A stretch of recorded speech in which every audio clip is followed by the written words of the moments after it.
Welcome back. Let's do question 7.2. AB is a vertical flagpole that is root 5p meters long. AC and AD are two cables anchoring the flagpole. BC and D are in the same horizontal plane. BD is equal to 2p meters. BD is 2p meters. And then angle ACD is X. And then angle ADC is 45 degrees. Right, and then we managed to find that AD is 3p meters from question 7.1. So we're asked to show that the length of CD is 3p sine x plus cos x over root 2 sine x. Now let's look for the side that we need to prove. CD, this is the side CD.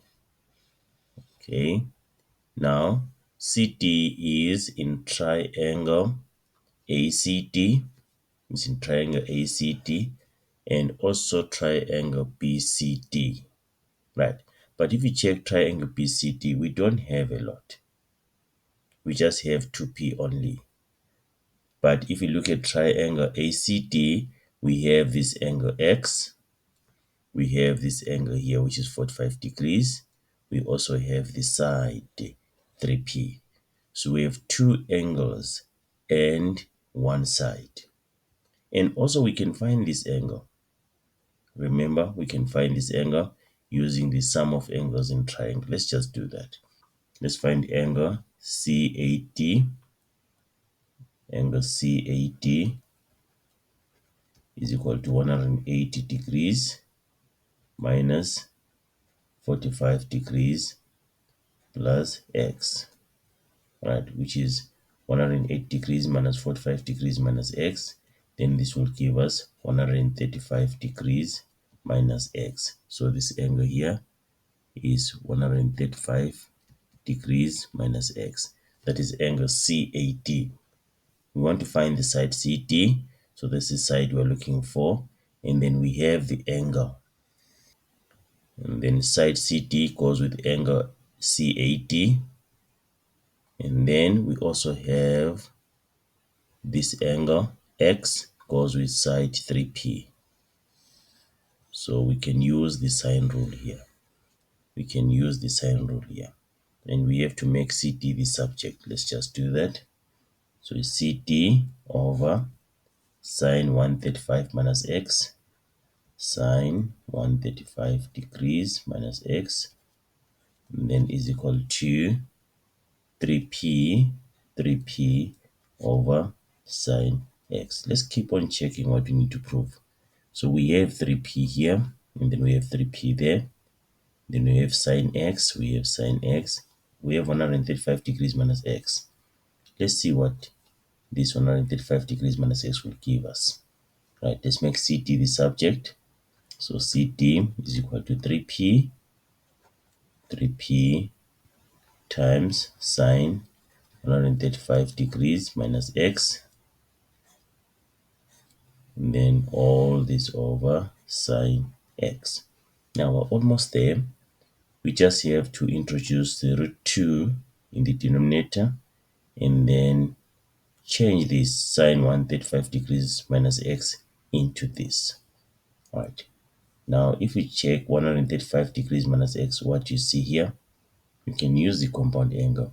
Remember the compound angle, sine A minus B is equal to sine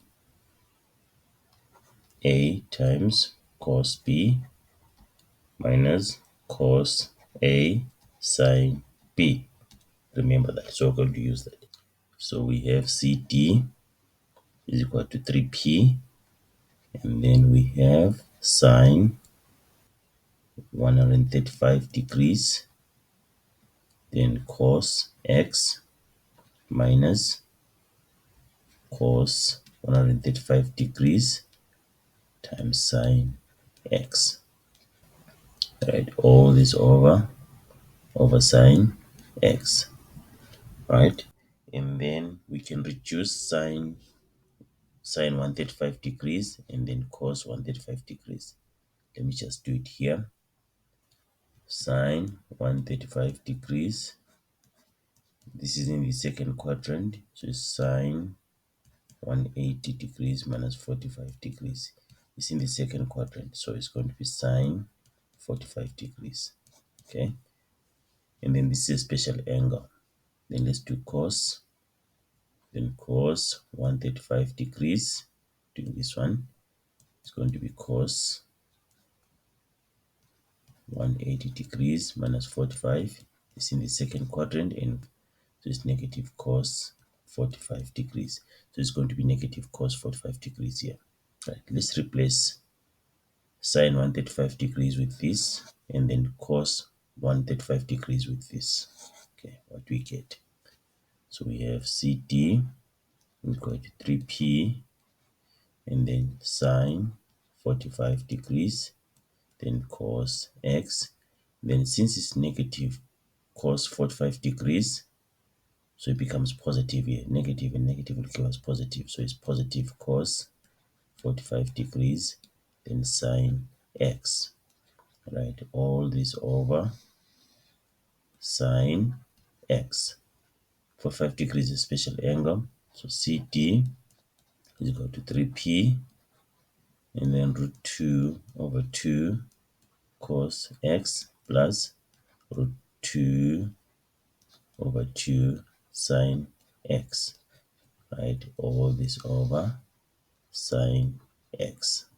Okay, right, and then if you look at the square bracket, you have a common factor which is root 2 over 2. We can factor it out. So CD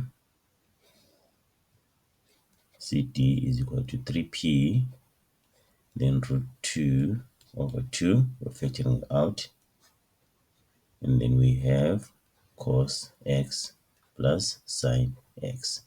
Right, cos x plus sine x is just the same as sine x plus cos x, right, over sine x. Okay, right, now if we check, we have root 2 here. How can we introduce this? We can multiply the denominator by root 2 and multiply the numerator by root 2. That's equivalent fractions.